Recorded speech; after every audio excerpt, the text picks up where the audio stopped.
persona que sufra de ataxia se comportaría más o menos de la siguiente manera. Si fuese a tratar de tomar con esta mano este apuntador, lo que ustedes observarían es que la mano se acerca, no en cámara lenta, y en la medida que se acerca, la mano empieza a oscilar de una a otra.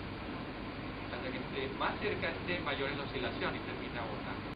Usted les ofrece a una persona que sufre de ataxia un cigarrillo, probablemente lo sentea. Pero es incontrolable, ¿no? No puede controlar el movimiento. Si le hacían exámenes de aptitud verbal, de conocimiento, de motricidad, a caminar, etc., en todo esto la persona era normal. Sin embargo, cuando quería tomar un objeto, la mano empezaba a oscilar. Sin ningún tipo de control. Explicar esa enfermedad y, por supuesto, buscar una cura era lo que quería hacer Rosenbluth. 10 años de su vida dedicado a eso. Cuando recibe la invitación de Wiener, cuenta Rosenbluth su propia historia, que él lo pensó, lo dudó, pero otros compañeros me invitaron. Al fin y al cabo, pues este hombre era muy bueno, iba a reunir gente muy importante en Harvard, entonces fue al congreso. Paso a lo que cuenta Rosenbluth. Rosenbluth dice que después de la primera sesión del congreso, que las discusiones, se recuerdan en esa época, en la filosofía de la ciencia, en la discusión había una disyuntiva entre lo que se llamaban los vitalistas y lo que se llamaban los mecanicistas. Los segundos pretendían construir explicaciones de fenómenos en términos de mecanismos, muy de la corriente de Descartes para acá. Mientras que los primeros insistían en que había fenómenos que era imposible de explicar a partir de una reducción a un mecanismo, como los fenómenos biológicos. Para los biológicos, decían los primeros, los vitalistas, había algo vital en el sistema biológico que lo impulsaba. Y eso algo vital lo llamaban el alma. Por eso se llamaban los vitalistas. Y había una escisión en lo que era epistemología. Dependiendo del fenómeno que voy a estudiar, o me voy por una corriente cuya explicación es mecanicista o por otra que es vitalista. Esos temas que discutían en el congreso. Dice Rosenbluth que cuando terminó la primera sesión, Wiener lo buscó porque Rosenbluth era importante en la época y lo invitó a cenar. Rosenbluth, con este antecedente, no quería ir, terminó aceptando, fueron a cenar. Y en medio del postre aparece la pregunta que se temía Rosenbluth. Y dime, Arturo, ¿tú en qué has estado trabajando? No, mira, Norbert, llevo 15 años trabajando en el problema de la ataxia. ¿Y qué es eso? Y le cuenta lo que acabo de decir. Ajá, dice Wiener. ¿Y cuál es el problema? Ah, pues el problema es cómo lo explico. ¿Y no te parece obvio? 15 años buscando. En el postre. Y cuenta Rosenbluth que escucha la propuesta de Wiener, porque Rosenbluth le dice, pues dime qué. Y dice Rosenbluth, yo escucho lo que me dice Wiener y creo de una pieza. El resultado es que cuando termina la cena, los dos van y escriben un artículo.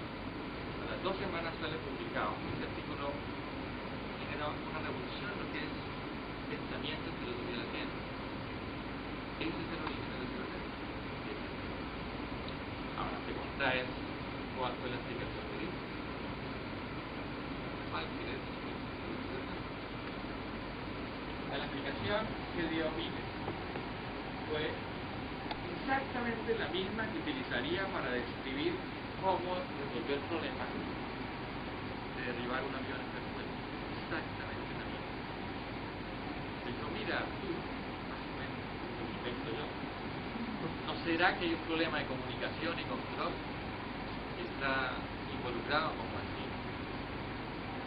Mira, supón que aquí tú tienes la persona que va a tomar el marcador. Y hay un ciclo de realimentación, fíjense el lenguaje que empieza a utilizar, que se constituye inmediatamente. Alrededor de un propósito, noten el lenguaje, de la persona. El propósito es tomar este marcador o este apuntado con mi mano. Cuando empieza a moverse la mano en dirección del marcador, simultáneamente yo puedo observar tanto el movimiento de mi mano como el del marcador. Y si en algún momento percibo que es en dirección contraria, yo lo que hago es enviar algún tipo de señal, decía Wiener, de mi cerebro al músculo correspondiente para corregir la dirección. Pero, ¿qué pasa? Decía Wiener, si a pesar de la señal que yo envío, el músculo no responde. Porque yo insisto en dar la señal, que se mueva en esta dirección, que es la correcta. Y en ese momento responde el músculo. Pues al responder va a pasarse.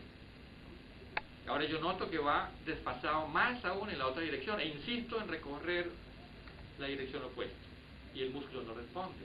E insisto nuevamente, y no responde, hasta que finalmente, de tanto hacer esfuerzo, responde y pasa derecho. Y el resultado es que se empieza a oscilar. Obvio, ¿no? Problema de comunicación, control, en el ciclo de realimentación frente a un propósito que se ha adscrito a este ser humano, la comunicación se quiebra en algún momento. Wiener termina el postre y se va. Rosenbluth se va a hacer mediciones y encuentra efectivamente que en el mecanismo de conexión del sistema nervioso con el mecanismo motor de los músculos, para las personas que sufren de ataxia había un retardo.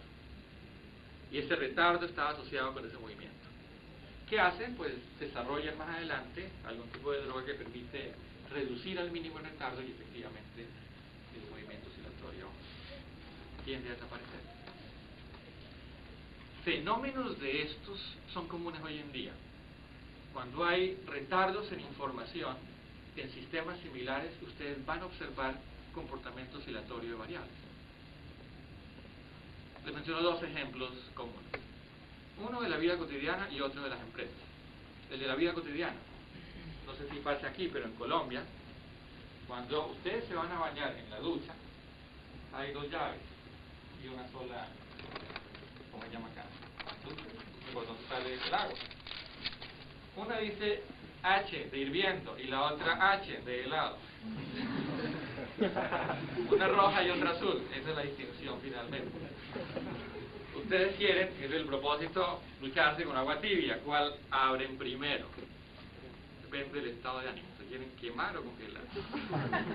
Supongan que abren la hirviendo. Bueno, meten la mano y bueno, ahí se queman un poquitito. Pero supongan que después de que abren la que está hirviendo y está saliendo agua hirviendo, ustedes abren la llave del agua helada, el grifo de agua helada. ¿Qué pasa en ese momento, en ese preciso instante, cómo sale el agua? Hirviendo. ¿Y qué van a hacer? Pues abrir más la helada. Y sigue saliendo hirviendo. Y abren más la helada. ¿Y luego qué va a pasar? Se van a congelar.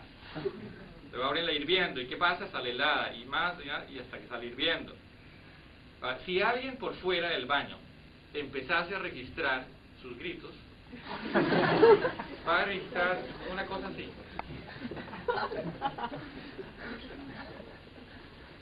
Hay un retardo y hay un comportamiento oscilatorio de una variable. O al revés, que fue lo que hizo Wiener. Wiener observó la oscilación y concluyó que había un retardo. Un retardo en un ciclo de comunicación y control que no se estaba cerrando adecuadamente. El artículo que publican los dos apunta hacia allá.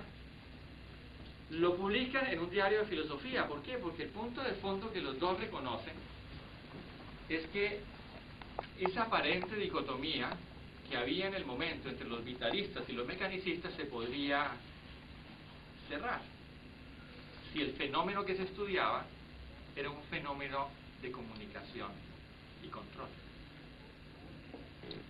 Y eso es lo que plantea el artículo.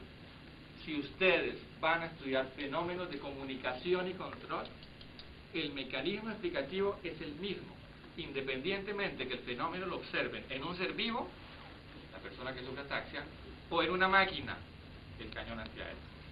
La explicación es la misma.